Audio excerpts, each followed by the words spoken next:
Welcome to the Supply Chain Pioneers podcast, where we highlight industry leaders on the forefront of innovation and technology in planning, procurement, and logistics. Hosted by your supply chain pro to know, Ulf Venn. Supply Chain Pioneers is powered by Everstream Analytics.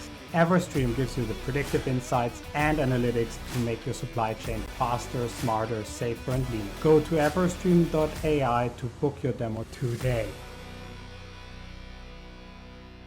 Hello everybody and welcome to a new episode of Supply Chain Pioneers. And with me today I have Andreas Rasche, who is a professor and associate dean at the Copenhagen Business School, very focused on ESG and sustainability.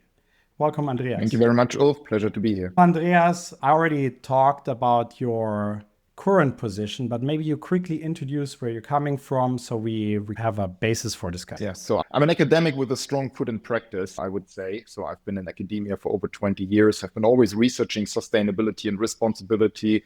I'm also always with a quite strong focus on supply chain dynamics, responsibility, sustainability in supply chains.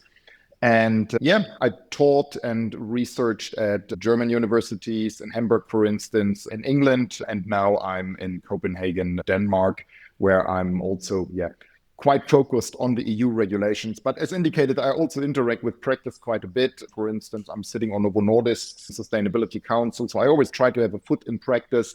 And of course, I'm interested in the EU sustainability regulation. This is also where most of my empirical work is at the moment. And you share a lot of your empirical work on LinkedIn, which I would say personally is probably the best content you can find right now on LinkedIn, period. Thank you. This is really great stuff. Thank you very much.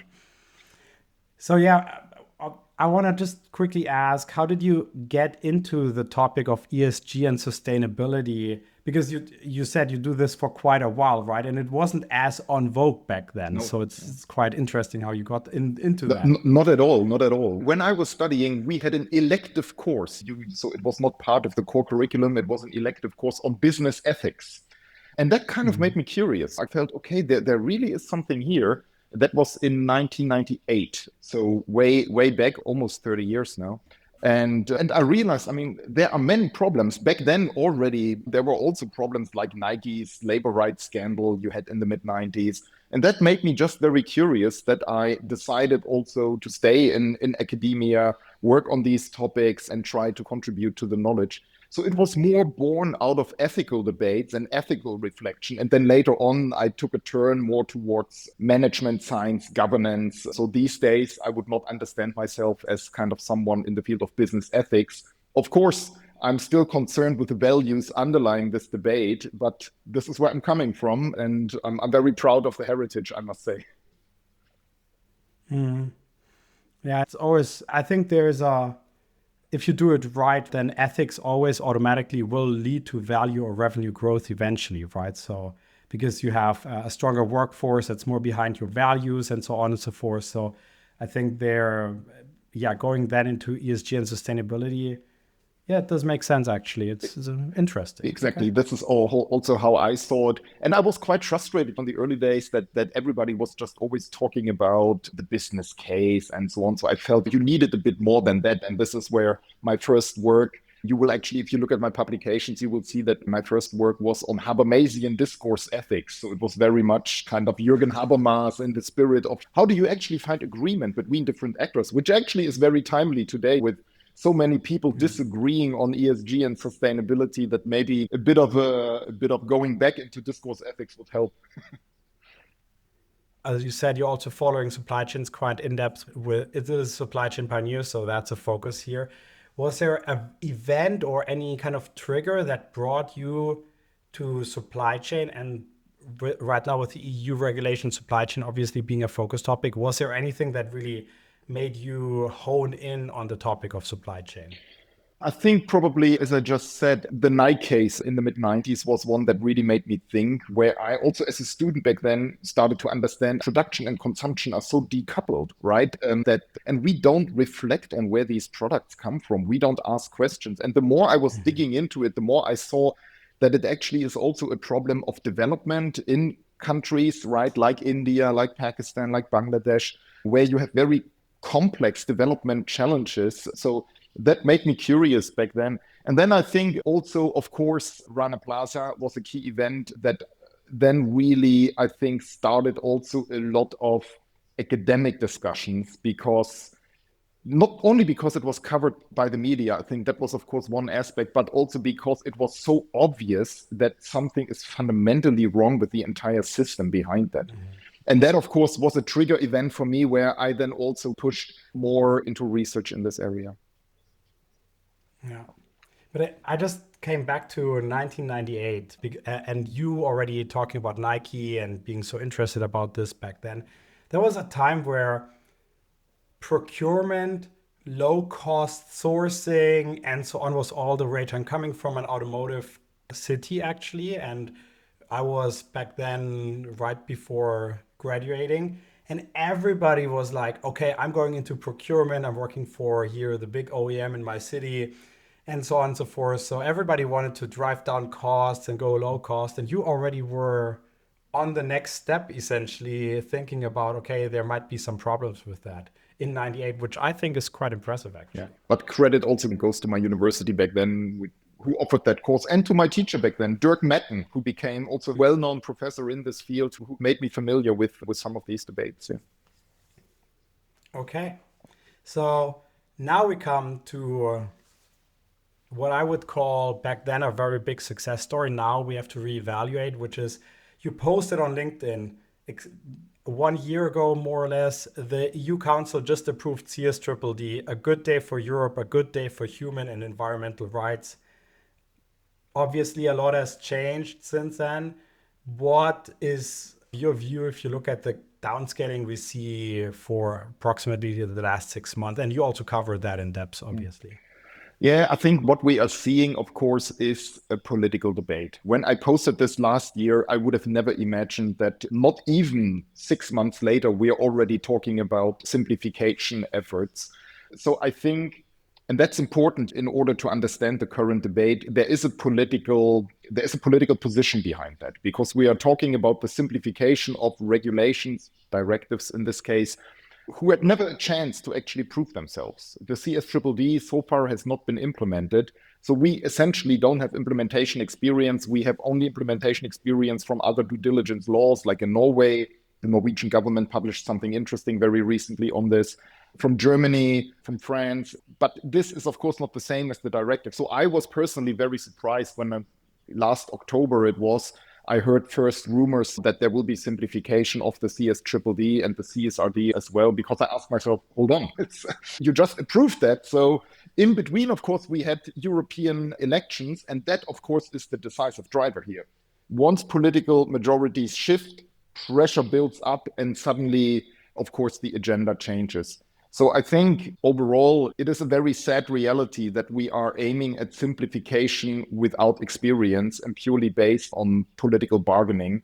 And I still hope, and I'm still hopeful, of course, that the political process is still ongoing, and maybe we can talk about this also, that we will reach a conclusion that will still keep some fundamentally important elements.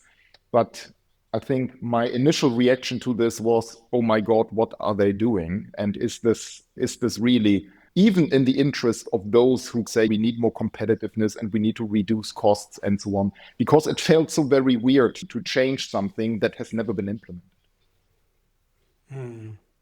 Yeah, especially because you could argue that maybe sourcing to all these low-cost countries that we then try to change in a positive direction through trade, which then has failed, frankly, and we made them stronger. I'm not sure if that was so much in our favor at the very end. So if you would just argue from an economic perspective, I would say maybe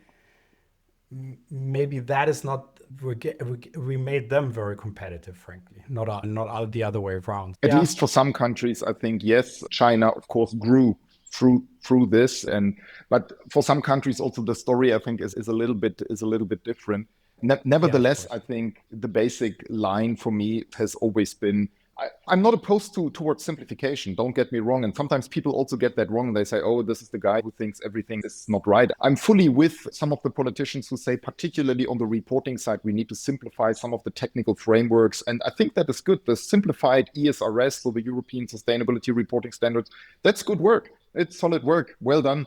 We can discuss some nitty-gritty details, but overall that is welcome. What I'm against is a purely political rolling back of decisive directives like the CSDDD that have actually been a major footprint of European sustainability efforts. Yeah. So given that we just voted, right? So we have years now where we can't really influence the parliament anymore.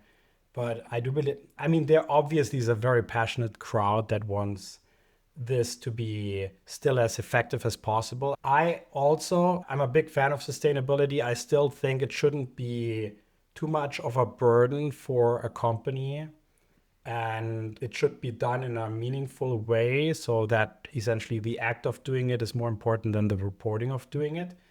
And therefore, I also welcome some of the changes. But how can we now, you and me and other people out there, how can we actually support that? Maybe we still can not have a full swing back to nothingness, but like a good compromise. Yeah, I think, of course, on an individual citizen level, it is difficult because you just mentioned it, the elections were last year. But companies, they can talk to their business associations, right? They can go out, they can make their voices heard. And I felt that particularly in the beginning of the omnibus process, we had a bit of a imbalance, that there were some companies that were rather loud on the cost argument and so on. And the business associations, I think they followed these kind of companies. Whereas now it's also getting more and more clear that there are many companies that actually want these regulations, that also believe that they need them. Of course, as you rightly say, within a good framework in order to implement them, also within a proportionate framework. But I always viewed the CSDDD actually as a framework because of the risk-based approach that is rather proportionate. Nobody asked a company to check all suppliers. It was always a risk-based approach. And I think even that was the strength of the CSDDD. So it was and still is doable. So in that sense, as a company, speak to your business associations. Other than that, I think for companies, maybe the mindset also should shift, that you do not become so much influenced by compliance and by what the politicians decide. Maybe you don't have to implement the full CSDDD even if you are out of scope, but you still need to realize that business partners, investors, they ask questions around these topics. So it makes good sense to, even if, should you be de-scoped as a company, even should you be put out of scope of the CSDDD, the CSRD, it still makes sense to invest in systems that allow for due diligence and, of course, also reporting, because the world around us is changing. Market actors ask different questions. Risk management is different these days. And I think companies need to respond to that with a mindset that reaches beyond compliance. Yeah, I think the risk management is a very important factor here, because obviously topics like ESG and sustainability will not give you like a 6-month return on invest. Let's be realistic, right? It's more about how you then make long-term more revenue, are more stable as a company, your employees are more engaged in what you do. But if a supplier is burning, then you will get a return on your solution investment very quickly by knowing about it earlier. And frankly, it's the same data set, right? It doesn't really matter if you have a breach of, hey, there are child labor issues here, or there's a fire. So you can cover all of that with one solution, and then you converge essentially risk management and sustainability together. I think that's hopefully a good way forward for everybody. Yeah. Anyway. Okay, that's great. A lot of people listen to the podcast that are in businesses, so I hope we can make our voices heard.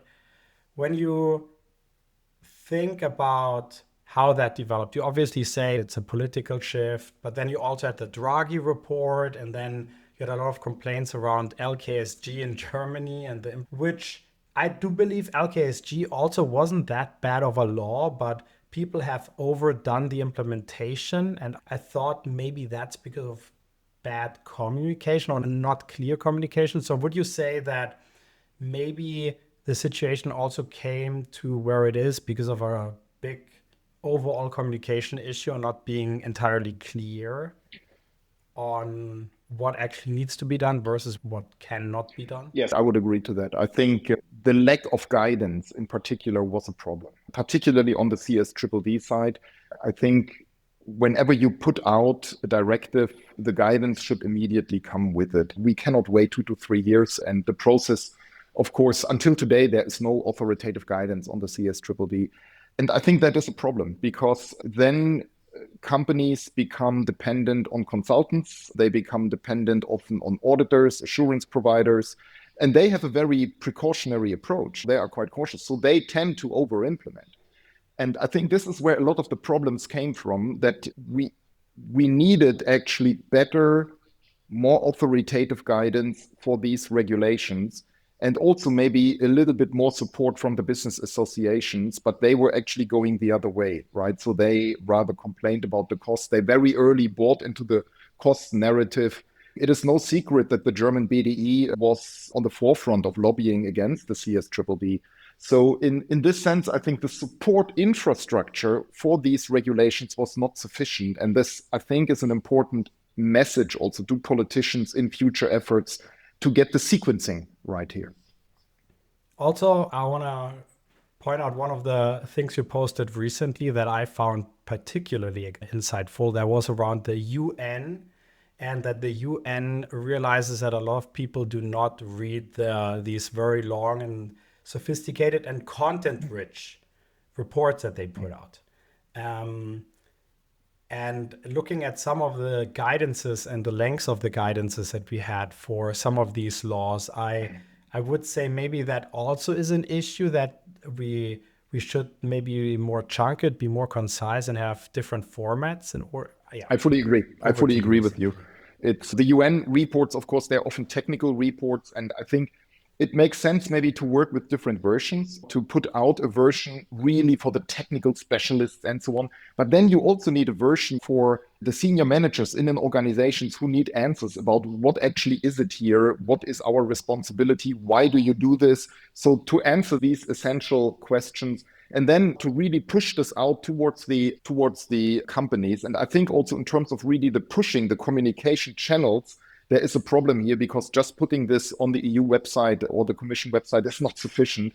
People won't necessarily find it there. Yeah, lots of work ahead, I think, in this communication domain.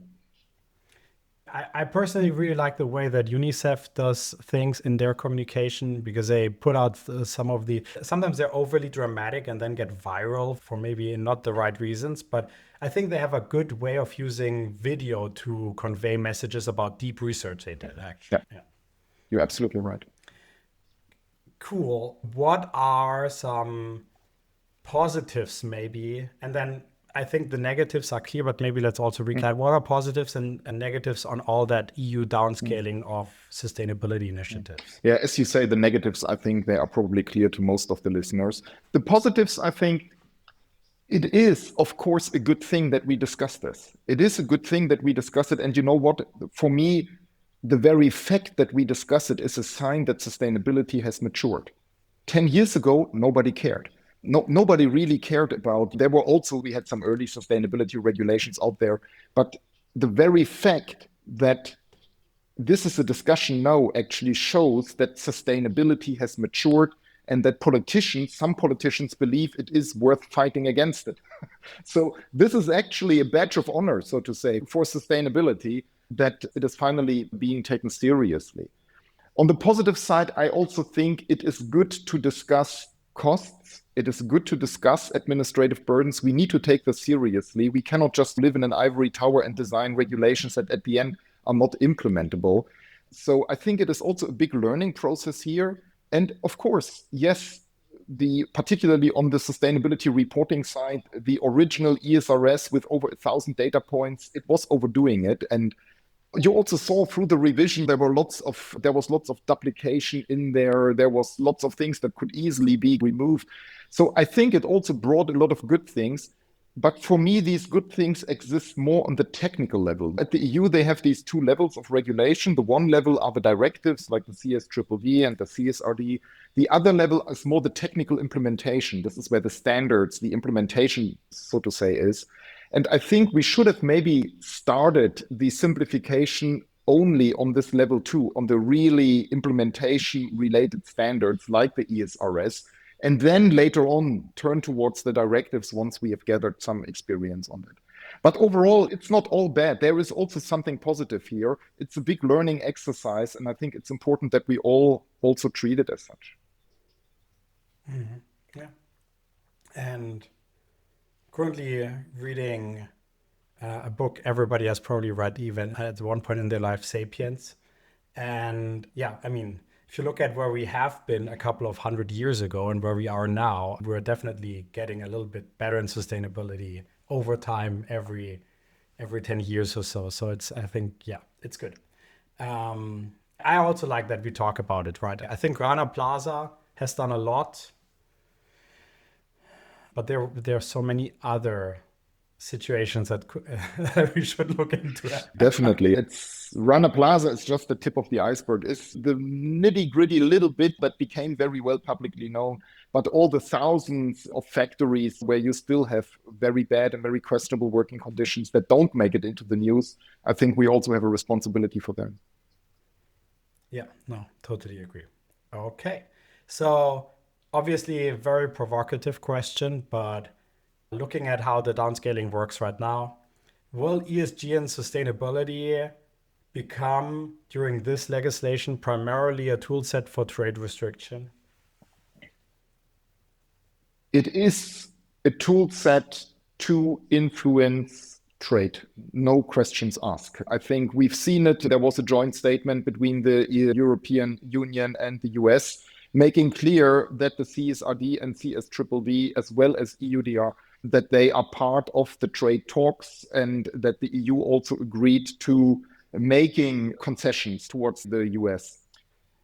In how far this will go beyond what is already agreed in the omnibus, we need to see. They were not very specific on all of this, but I think it is clear that sustainability and geopolitics and the tariff regime, also what Mr. Trump is pushing for, is a geopolitical question at the end of the day.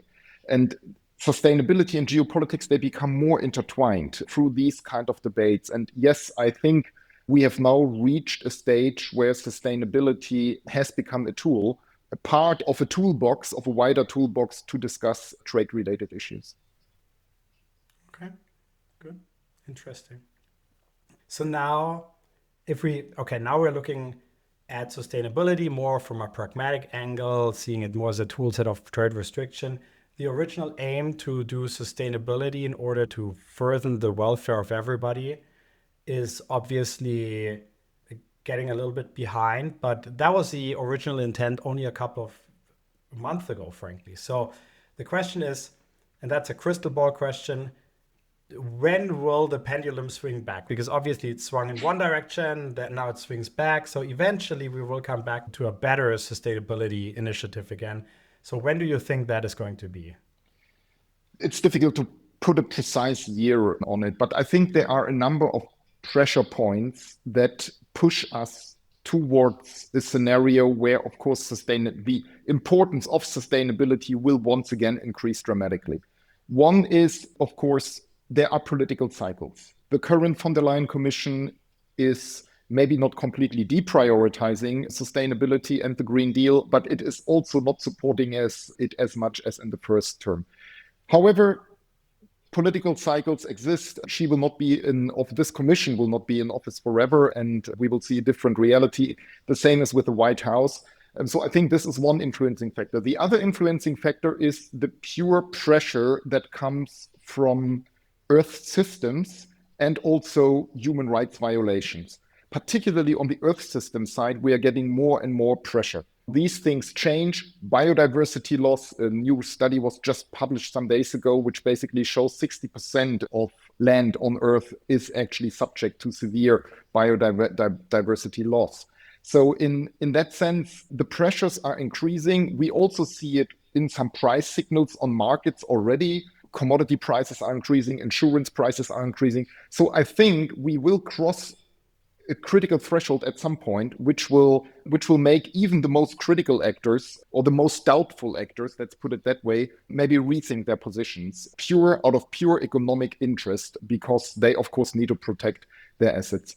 So my hope is that at least 3-4 years down the line that we will have a very different discussions. But for the moment, in the short run, I do not think too much will change. Yeah, I wholeheartedly agree. Also, I think it's a very positive outlook. Obviously, I can say, yeah, capitalism, all money-based, but it is what it is for now. And it's still positive. It's a couple of years. I agree. Not longer. Perfect. Okay. We're getting to the end of the podcast. Great insights. Thank you so much already. But we have one more question, and that is what I like to call the hobby question at the very end. I know you love to go out with your racing bike. So if you think about what happened in the last 1 or 2 years on ESG and sustainability and a typical racing bike journey you undertake, how would you describe maybe similarities?